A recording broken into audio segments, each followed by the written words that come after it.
What's up, everybody? This is Ree and the Rev, my beautiful wife Lakeisha. at Tu Quafio. For all those that still keep saying Dr. Barnett, it's Dr. at Quafio now. At Tu Quafio, breaking it down for you. So y'all can't say, I don't know how to pronounce that. At Tu Quafio. Okay, we got it. We got it.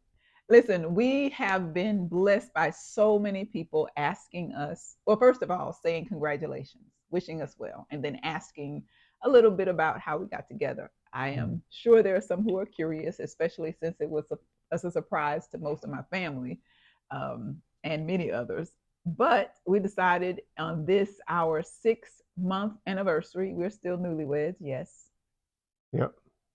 Yep. we'd share a little bit with you about the story. And we're going to start with the proposal, which was the beginning of May in 2022. Yep. So here we go. To get into it, Keisha didn't know when I was going to do it. We had talked about getting, engaged, getting married, but she didn't really know when we were going to do it. So uh, one of I like to say my expertise is in questioning. So I like to ask a lot of questions to kind of figure out things and how I can surprise. I love surprises. I question a lot too, for those who know me. Yeah, she does. Uh, so I realized from the line of questioning that she had never been to New Orleans. So uh, with me and my role, I knew that there's many occasions when I have a convention or conference, something that I have to work, and it could be all over the United States. So I could easily plan as though I was going to have a conference in New Orleans.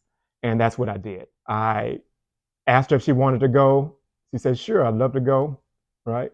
And I told her that typically on these conferences, which is true, typically on these conferences, when we go to these conferences, there's a day or a half of a day, a few hours of, getting prepared for the actual conference. And during that conference, they're talking about logistics, compliance, all these different things Do that you we see need to how be aware elaborate of. this lie is? It was not necessarily a lie. It was, it was something else. It wasn't a lie. Oh, an alternative fact. So anyway, when we got there, I said, "Hey, I'm going to uh, go to this meeting, and I will be back in a few hours." Wait. Time. You got to tell them about the storm. Oh, okay, So we okay, rode through a major storm from Houston all the way to New right. Orleans. What would typically take about Five 5 hours. hours to maybe 7? Yeah. No, usually it takes about 5 hours. Anybody that has driven from Houston to New Orleans knows it takes roughly about 4.5, 5 hours to drive it if you're driving the speed limit, right? Well, we ended up hitting a storm. It had to be right before you get to Baton Rouge. And it was so bad that we ended up having to pull over. So it took Twice. us, yeah, twice. Twice. So it took us about 7 to 8 hours to actually get to New Orleans. So during this time, it was cool because there really wasn't anything going on Friday as I had, initially told my wife. So it was cool. We pulled over, A we couple of times, talked, yeah. that the storm passed through, Yeah. and then we finally get to New Orleans, and it's probably about what, midnight, 1 o'clock in the morning, At least, yeah. somewhere around that time, It's late and dark and and wet dark, and rainy. exactly, and rainy. So we pull up at the hotel, the Jung Hotel, Jung, and You ain't got to get no free advertising. well, they might want to give us a room one day, so just in Okay. case. So we pull up about 1 o'clock in the morning, and it's raining. So I tell Keisha, just go ahead and run into the hotel, and I'll get everything out. So I'm taking all of the stuff out of the car, and we check in and get up to the room. Well, all of a sudden, I'm looking around, and I realize that there's a suitcase that I left outside or down in the lobby, and He thought he left it in the I lobby. thought I left it in the lobby. And all of a sudden I panicked. I said, I'll be right back. And I took off running as fast as I possibly could. And I ran downstairs, and I was panicking because the ring was in that suitcase. Where And was it? it was outside in the rain. Outside in the rain In the rain. at midnight in New In Orleans. New Orleans. Now, I love New Orleans. That's easily my top three cities in the US. And But that's dangerous that's, yeah, anywhere. no, you don't leave luggage out in The sitting on rain the helped street. it. The rain helped it Yeah, for sure. for sure. Because not even the ballets were out. And nobody was out. So Okay. anyway, I was able to take a deep breath, got my bag, brought it back inside. Everything was good. The next morning, I get up and I say, hey, I got this meeting. I'll be back in a few hours. So that gives, Keisha Me enough time, time. I'm chilling out. I'm going by the pool side. I'm looking out at the beautiful weather. I've got my journal, my Bible. I'm listening to my music, and I'm just enjoying a break, a much needed break. And all the while, I'm thinking he's at this conference doing what he has to do for work.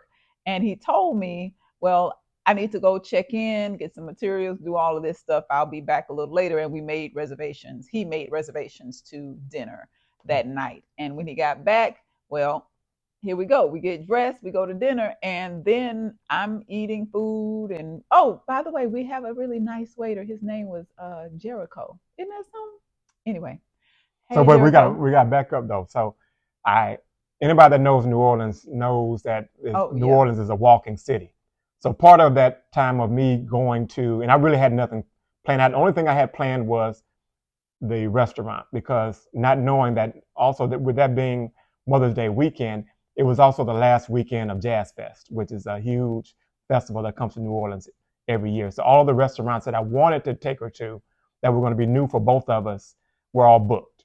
So I was able to get actually the Ruth Chris Steakhouse, which is, to my understanding, is the very first Ruth's Chris Steakhouse, in the U.S. So I actually ended up walking, taking some time because I knew I had to kill some hours. So I walked. to fake like he's at a conference, like he's doing work.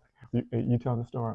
We're both telling the So I story. walked to Ruth's Chris Steakhouse, and I talked to the manager, and I tell the manager, "Hey, I'm looking to Mm-hmm. propose to my fiance tonight, and I was wondering To if your you could, girlfriend, I was a fiance. my Yeah. girlfriend, exactly, Woman tonight, friend. no benefits." Say that louder. Okay, go ahead. I'm sorry. Go ahead. So so he hooks it up. He says he'll take care of everything. I told him, I said she may or may not order dessert. Regardless, I will. And if you could just put on the plate, will you marry me? And I'll just take it from there. He said, we got you. And so I walk back, and then I see Keisha at the bar.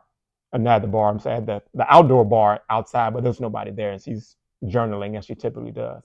And I did notice that it seemed like you were a little bit, I don't want to say, you had a little bit of a focused face on it. So I don't know if you were wondering if this was going to be the time I was going to propose, or if you were getting to a point where you were like, this Negro better, you need to step it up and start being serious about something. I was more on that side. Okay.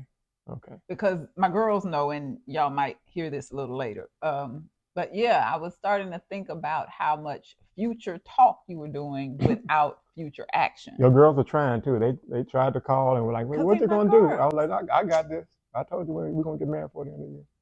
Well, anyway, no pressure. It's just that we can move on with things. Like we can move on with life. Because it was a wonderful life.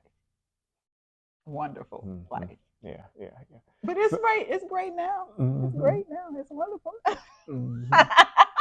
I wasn't nervous at all until dessert. Then I said to myself, "Man, you about to give your life away." He's about to gain a blessing. So I ordered the dessert, and I'm trying to remain calm. And Keisha's like, "Why are these people coming out of the kitchen?" And it wasn't too many. It was just that the manager came out with the dessert. Okay. And then Jericho, I don't remember how he got your phone. He didn't. He had his own phone. He just recorded, and then he sent it to you. Mm-hmm. Oh, exactly. Big props. See, get that man a raise if he's still there. Right. But I just noticed that I could see behind you, like on the other side of you, I could see the manager coming with the dessert plate, and I'm thinking, okay, cool, because I know you ordered dessert, and that's fine. But he puts the plate in front of me instead of in front of you, and I'm thinking, why is he putting this in front of me? Right. So I look down, I'm like, right. And she was right.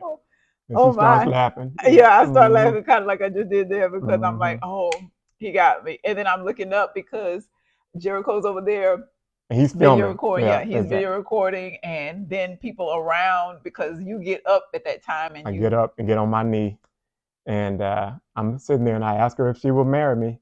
And at this time, I think she's still shocked and stunned because she's still kind of laughing, giggling, and whatnot. Her hands in her head is in her hands, and then she says yes, and then that's when you see me stand up, put the ring on her finger, and we become engaged. Yeah.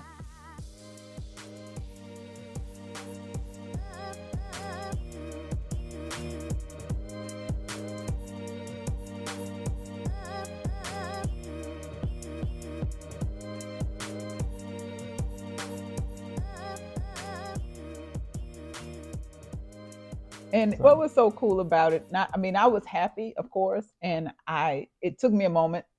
I have delayed reactions most times. I'm in the moment and I'm doing whatever, but then it's, oof, this is real. This is real. Mm-hmm. And I'm looking at the ring and I'm looking at him and I'm thinking about how grateful I am. And this was so perfect. He did a great job. But then I also have to charge him about lying to me and telling me this big old story. And that's when he unfolds all the truth. And we finish up with dinner and take a walk back to the hotel, which was really cool because it was a beautiful night. And we had, of course, New Orleans is lively at all times of the night. So while we're walking, I'm really happy to tell anybody who is complimenting us, and we got like about 6 different compliments, not because of anything special. We just, happen to be strolling through, looking at all flying cool. Well, she was with a Nuke too, so all of those. They ain't got nothing to do everybody with it. out there that knows anything about the Nukes, okay, that we make anything look good. I mean, not that you're not anything. I mean, you're my baby. So we walking on, but I'm also telling people as they stop us and compliment us, yeah, we just got engaged, and now we're getting these, oh, that's so great, and congratulations, and da da da. So it was just nice to stroll back to the hotel and begin what was going to be an adventurous 6 months, because it was 6 months before the date we set to marry. And of course, that's a whole nother video. If you haven't seen the wedding, you can check it out, but we'll give more commentary to that as well. This is just the beginning of our little journey, and we thought it would be cool to share some behind the scenes and details of our adventures together. Yep. So stay tuned for more information, more podcasts, more stories from Ree. We're not gonna do a podcast. And the Rev. We're just gonna talk a little bit. And you know what? More than anything, I think, at least my prayer is that, sorry, at least my prayer is that this will inspire a group of people who might feel like love has passed them by, or it's not time, or maybe you in that space did that. I'm good, no more. Or if you are waiting and trusting that God has something special for you, and let me tell you, it's worth the wait. Yeah. And then, of course, we like to have fun, so you'll see some of that too. We're not experts in marriage, of course, but we do have some good things we've learned over the course of the last 2-3 years almost. And then, of course, a lifetime of lessons that God is blending and merging together that we hope will inspire you to have your intensified life. And that covers every area of life, especially the most important relationships that you'll ever establish. So thanks for tuning in. We'll share more, and make sure you check out the full Instagram page, because we got a lot more we'll share there. And we'll be back when it's time for the next moment. Yep. All right. See you next time. Oh, wait. Don't forget, we need you to subscribe, like, and share.